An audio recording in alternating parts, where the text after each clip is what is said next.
Hello, everybody. Thanks for joining me on Lessons in Learning with Lorusso. Today, we have a great topic for all you teachers out there that want to stray away from that lecture style lesson where you're just regurgitating information to them.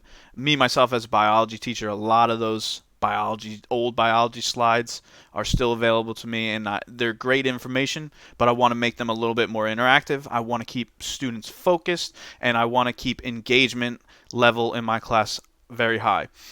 So we can do that with a great tool. You can see it is called Nearpod, and I'll go through a lot of the features, activities that you can use in your Nearpod to keep that engagement level at an all-time high.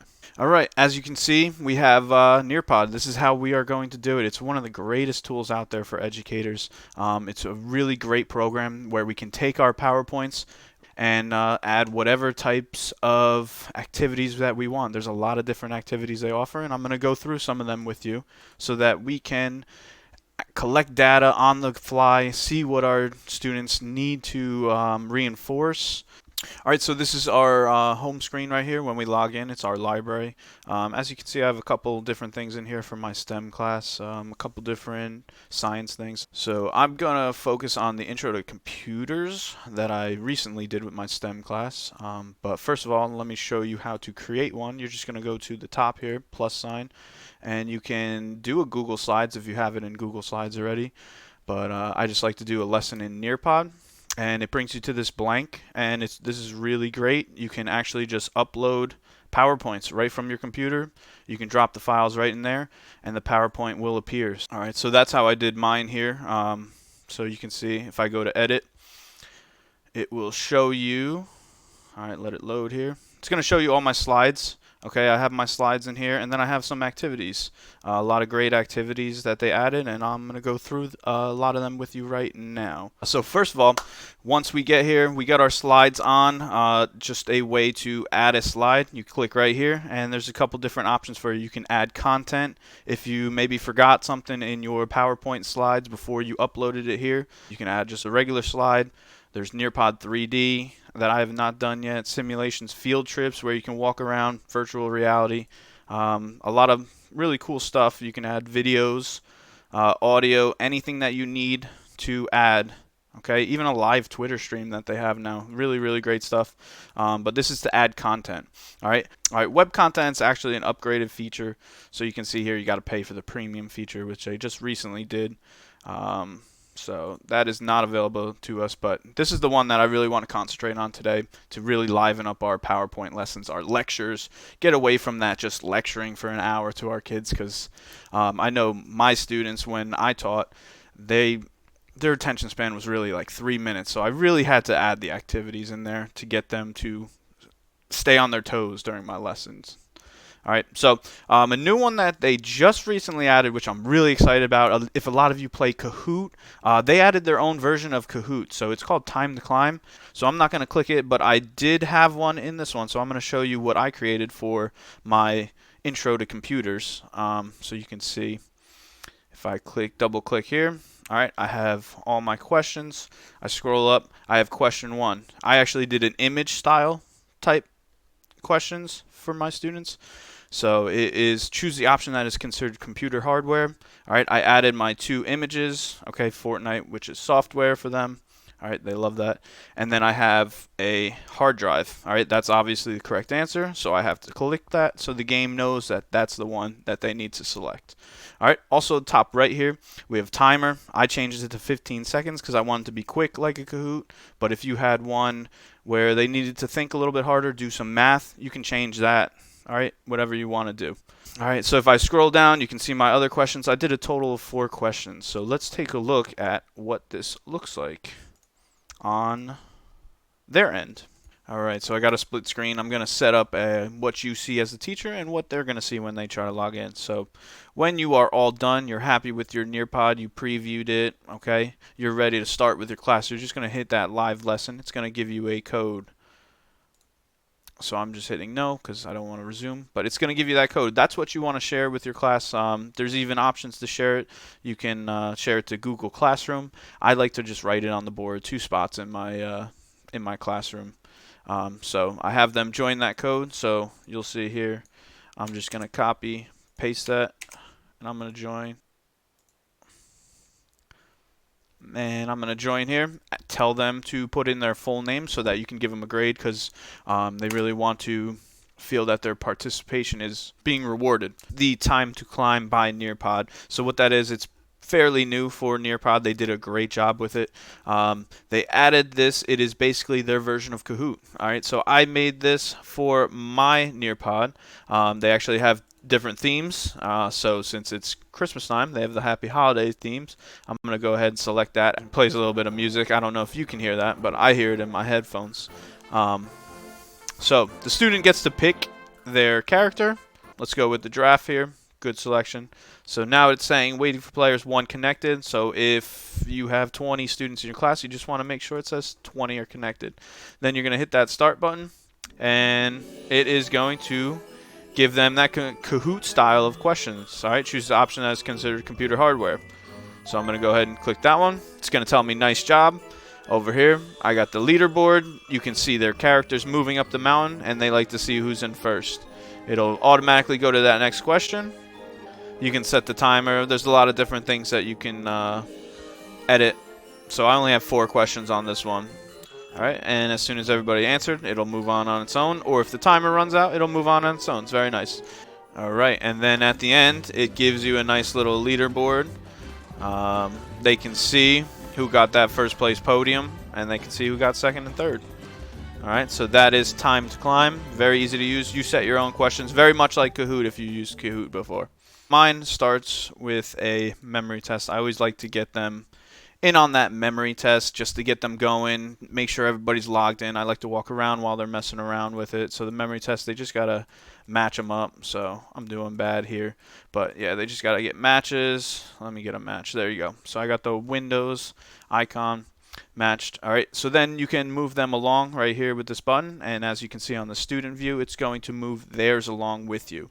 My next activity is another great activity where students can actually work together to come up with basically it's a way for them to write on the board in a virtual setting. So we can do here, would you like to approve student comments before they are posted? I always have to hit yes because I do have some of those students that try to be funny, so I always hit yes, and I can approve them as they come in. So let's say the student comes in here. All right, the question for them is importance of computers. In your opinion, what is the most important contribution computers have made to society? So they will come in over here. You just have them write in their answers. Computers have allowed us to access the internet. All right, so they'll want to hit post. Okay, so it will tell them it is pending approval. All right, so as the teacher, you're going to get that notification up here. You're going to be able to screen them before you actually shoot them out to the entire class. So that's a good one. I'm going to go ahead and click accept, and it posts to our board. Now, another cool thing they can do, which my kids absolutely love, they can hit the like button right there. So we can see who in the class gets the most likes, and I usually make that a challenge for them, and they absolutely love that. All right, so another activity that I usually throw in there for my students just to break up the times that I really have to get that lecture material in that I have to get across to them. So I like to break that up, and this is a good one. It's a draw activity. So I set a timer for this one. Very easy to set up. So you can see as the teacher, I hit let's go. Their timer gets going, and the question for them is right up here. Draw your favorite version of a modern day computer. So they can click here. They can draw. There's a lot of different tools for them, different colors, text box, okay. All right. So let's say they draw an iPhone. They hit submit. It says got it. I'm coming over here on the teacher's one, and I can see what each of my students, this will all populate with all of your students' different designs. And when that timer is finally up, you can actually share. And when I hit that share, it goes to all of their computers so they can all see each other's drawings. I always make it so that it doesn't say whose it is, and I just say a quick thing for the class. You don't have to claim this drawing, so if they want to stay anonymous, they can stay anonymous. But a lot of times they like to say, "Oh my God, that's mine," that type of thing. So that is the draw activity. All right, so we're here at another activity. This is just an open-ended question that I set up. I added a timer to it, so when I hit start, their timer is going to start over here on their screen. So our question is, put the following sizes of digital memory in order from smallest to largest and identify what they are. So I'm going to hit that start, and they're going to see the countdown. They're going to know they got 2 minutes to answer this question, and it's basically an open-ended question. So our smallest here is definitely a kilobyte. So they'll do something like that. Then our next one is a megabyte. All right, when that timer's up, it's going to automatically turn it in, but if they get done early, they can hit submit. All right, so once they submit it, you'll be able to see it'll update here shortly. All right, so it updated. So you can see each student's answer, and you can, right there on the spot, you can check, you can collect data on the fly. You can see what your students, maybe they're all missing gigabyte. I can go back, make sure they all know what gigabyte is. So if I go back to my chart, I can really go and say, hey, everybody, about 80%, 90%, or everybody missed gigabyte. Let's take a look at it again. All right, and then we can try again. All right, so that's a real great thing. Going away from the student view, you got to see what the student view was.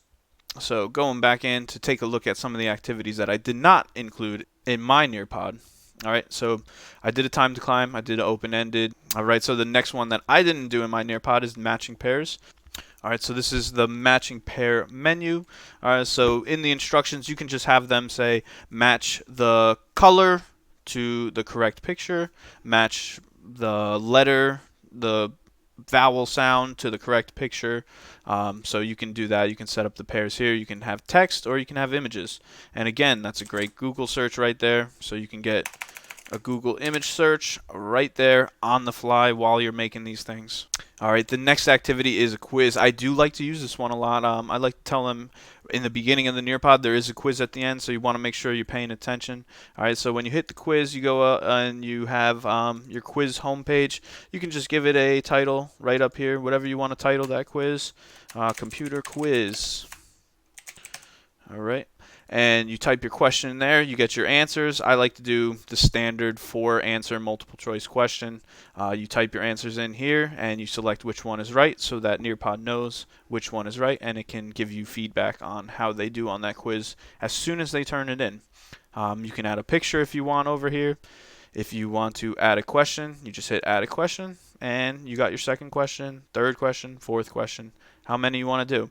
If you want to set a timer for the quiz, you can do so also right there. The next activity, draw it. That's the one that I had in my presentation. You got to see that on the student view. Collaborate, I also had on the student view. One that I do use quite a lot, I didn't have on my computer one, is a poll. So if you want to get that quick data results from everybody, you can just set up a poll question. So I usually do something at the beginning of the Nearpod to see what kind of knowledge they have before I get started on this lesson, so I can gauge that before. So I can go ahead and type my question. Again, I like to do 4 options. This one you can actually add way more than 4. So hard drive, whatever. All right, and you can get a poll. Again, if you need to add a timer so that you can keep your lesson flowing, all right, you can do so there. All right, another activity is the fill in the blanks activity. Is very easy to use. They did upgrade that activity to the premium. So if your school has the premium, you will have that feature.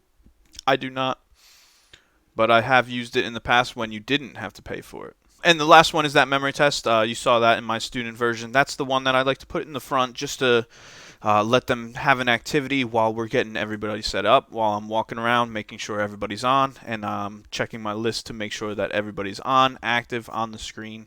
That's the one that I like to let them work on, see who can get it done in the least amount of moves, maybe have a prize for it, and that'll just get them focused, all on the activity, and ready to go when I want to turn that lesson on and get started. All right, so that was just my very brief introduction to Nearpod on how to get one of your PowerPoints that you've maybe been using for a couple of years and update it all right, because education's always changing and we want to get away from that lecture style where we just lecture for an hour straight. And this is a great way to do it, an easy way to do it, to make that transition from just lecturing to having an interactive lecture where they are participating. You can have, as you can see on mine, I have the memory test to get them started, 2 slides, then I'm having them do an activity. 1 slide with information, activity. Another couple slides, activity. So I'm really breaking it up, keeping their attention focused on the lesson and really keeping them engaged in my lessons for that day. And Nearpod is really great at collecting the data on the fly so that you can assess what content that you need to go back to, that you need to reinforce on the fly with data. With these polls, open-ended questions, time to climb, which is Nearpod's Kahoot, open-ended questions, and even the quiz at the end. You can take that, you can look at that at the end of the day, see what questions are really troubling most of the class, like 90%, maybe 100% get it wrong, and you can follow up the next day to make sure that they do understand that concept. So it's really great for that also. All right, so that is Nearpod. Very brief. There's a lot more you can do, and if you want to pay and get the premium version, even more features get unlocked. But the free options are great too. You can, as you can see, mine was completely free, and I took one of my PowerPoints that would not have any activities unless I did them on my own, and I turned it into a Nearpod, had the kids doing a lot of activities. So thanks for joining me today. It was great having you. Make sure you like and subscribe. Have a good one.